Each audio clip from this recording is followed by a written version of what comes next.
Putin stunned as Ukraine's phantom wolf pack obliterates $15 billion gas empire overnight. Today, a $15 billion blow to Russia's wartime economy reshaped the balance of power before dawn. A drone strike deep inside Russian territory erased the country's most valuable gas asset, forcing Moscow into a defensive posture and rewriting the logic of ongoing peace negotiations. The attack demonstrated that long-range precision, autonomy, and coordinated deception can dismantle even the most expensive air defense grids. It also showed that Ukraine could strike not just military units, but the economic core funding the war. The result was a strategic shock, with consequences stretching far beyond the battlefield. And to understand how this happened, the narrative must return to the start of the operation. At 11:04 p.m., the night sky above Hornburg, Russia lit up as the first blast ruptured the main industrial valves of the Orenburg gas facility. Moments earlier, Russian defenders believed the skies were clear.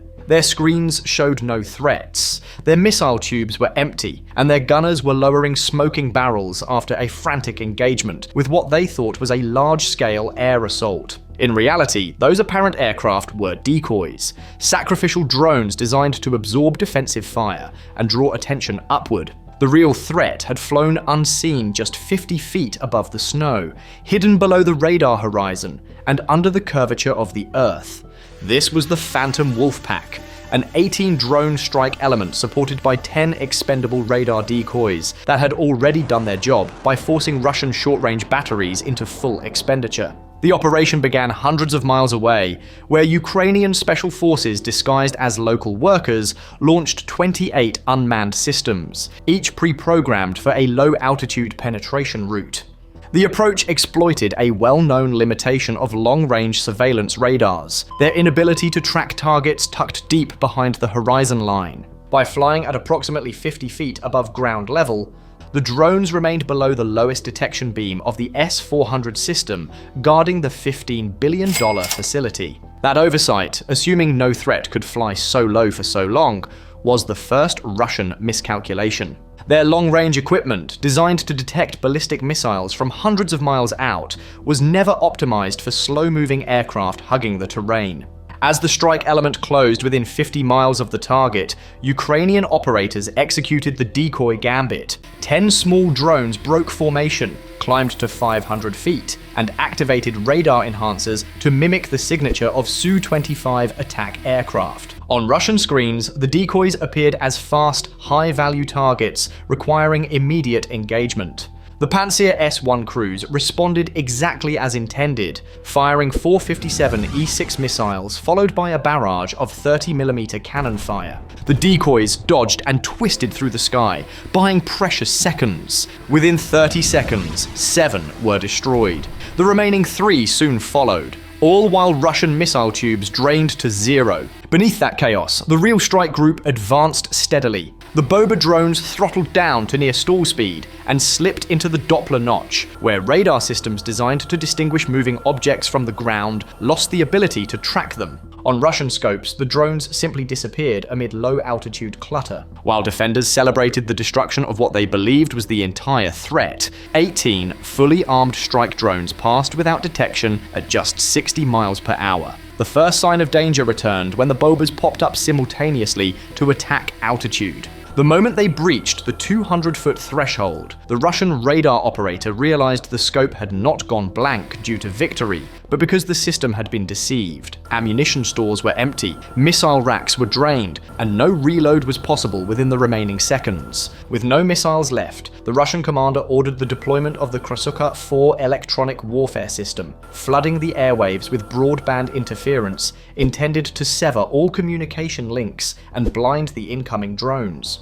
The jamming succeeded in cutting operator control, but the drones did not falter. They switched automatically to terminal autonomy. Using onboard image processing modules comparable to commercial self-driving systems, the Bobas began terrain-matching navigation, ignoring radio interference entirely. Their cameras locked onto ground references, buildings, and the distinct structures of the gas plant, continuing the mission without external guidance. Russia's assumption that manned control would be necessary proved incorrect, and jamming, normally a powerful defense, became irrelevant. With missiles spent and electronic warfare ineffective, Russian defenders reverted to massed small arms fire. Heavy machine guns, automatic cannon systems, and anti-aircraft weapons filled the air with 23mm shells and streams of tracer rounds. This dense curtain of fire succeeded in destroying several drones in quick succession. One was hit directly in its fuel tank, vaporizing mid-air. Another clipped a power line. A third lost its wing and spiraled into a tower. But swarm logic is built around redundancy.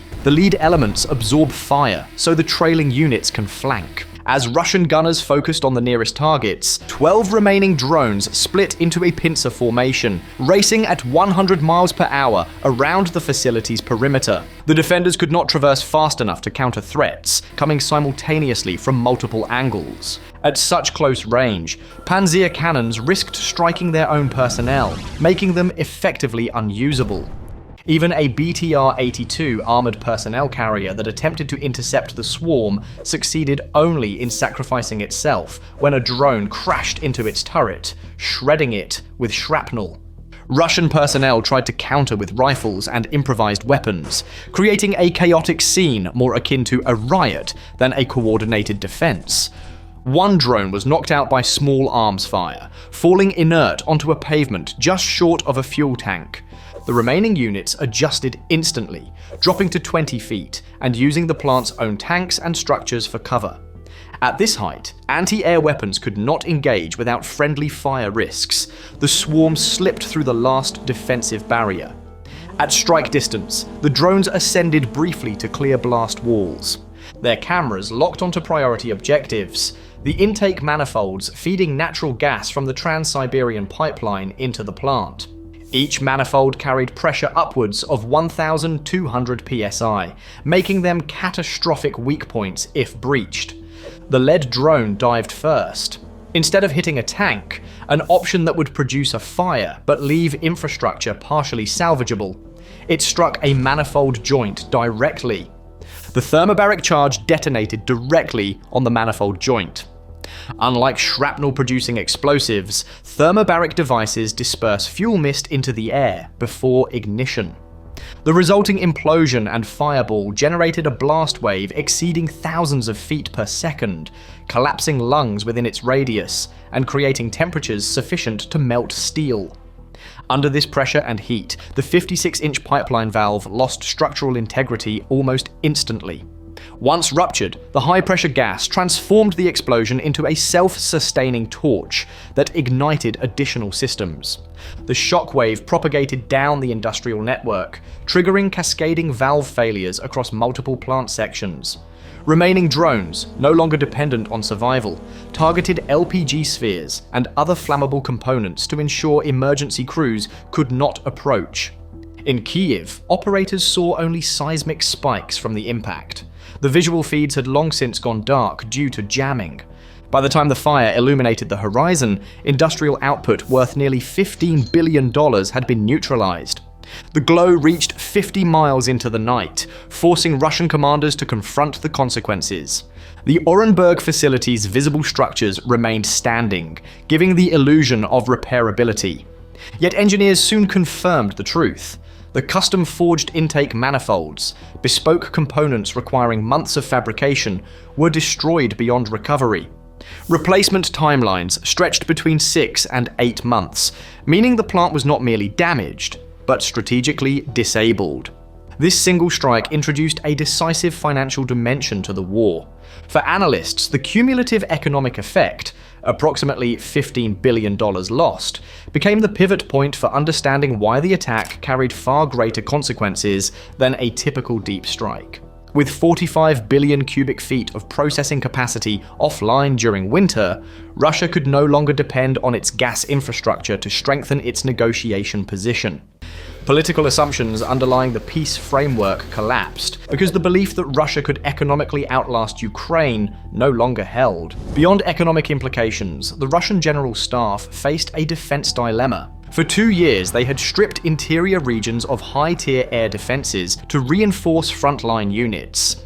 This left deep industrial targets exposed. To protect remaining plants, refineries, and infrastructure, Russia would now have to pull batteries back from active sectors of the battlefield. Doing so would weaken frontline capabilities. Failing to do so would risk additional economic destruction. Ukraine had forced Russia into a self-defeating trade-off, demonstrating that geography could no longer guarantee depth or safety. The strike also provided a clear lesson on the evolution of modern warfare. Low-cost autonomous systems, operating in swarms, could penetrate and dismantle layered defenses built at tremendous financial cost. Radar limitations, ammunition constraints, and the physics of detection created exploitable gaps that Ukraine weaponized with precision. The Phantom Wolfpack was not only an attack, it was a case study in how nimble, adaptive forces can defeat rigid, expensive air defense architectures. Today, Ukraine's destruction of the Orenburg plant inflicted a combined loss assessed at $15 billion,